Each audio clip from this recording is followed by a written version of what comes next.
Hello बच्चों, the question says in SN2 reaction the correct order of reactivity of the following compounds. तो आपको कुछ यहाँ पे कंपाउंड दियो, जैसे यहाँ पे क्या है, आपको क्लोरोमीथेन है, राइट। यहाँ पे क्या है, क्लोरोइथेन आपको दिख रहा होगा, राइट।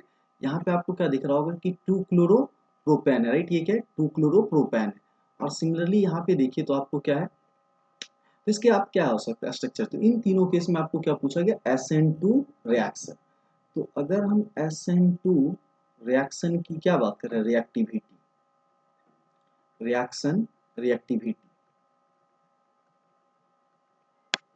तो ये क्या होता है कि आपको inversely proportional to steric hindrance के होता है। क्या होता है, inversely proportional to steric hindrance.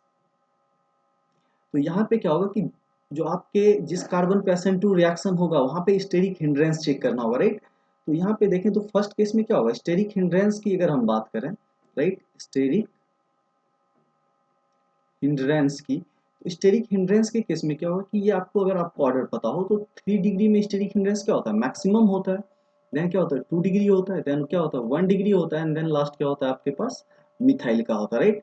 तो स्टेरिक हिंड्रेंस का ये ऑर्डर है। तो इस केस में मिथाइल के केस में क्या होगा, रिएक्टिविटी सबसे हाईएस्ट होगी। तो देखिए यहाँ पे आपको स्टेरिक हिंड्रेंस में क्या है, आपको मिथाइल है, राइट। ये क्या है आपका, मिथाइल है। इसको देखें तो ये क्या होगा, 1 डिग्री है, राइट। इसको देखोगे तो ये क्या है आपका 2 डिग्री कार्बन है, और ये आपका क्या है 3 डिग्री कार्बन है, राइट। तो यहाँ पे स्टेरिक हिंड्रेंस क्या होगा, मैक्सिमम होगा, इसलिए रिएक्टिविटी क्या होगी, मिनिमम होगी, राइट। और मैक्सिमम रिएक्टिविटी कहाँ पे होगी, तो CH3Cl में। ऑर्डर अगर हम लिखें तो CH3Cl सबसे ज्यादा रिएक्टिव होगा, देन CH3CH2Cl, एंड देन किसकी बारी आएगी, तो CH3 का whole twice, right, this is your CHCl। And सबसे लास्ट किसकी हो जाएगी, तो CH3 का होल थ्राइस, क्योंकि ये तीन तीन मिथाइल का यहाँ पे क्या होगा, स्टेरिक हिंड्रेंस होगा, राइट। यहाँ पे कार्बन एंड क्लोरीन।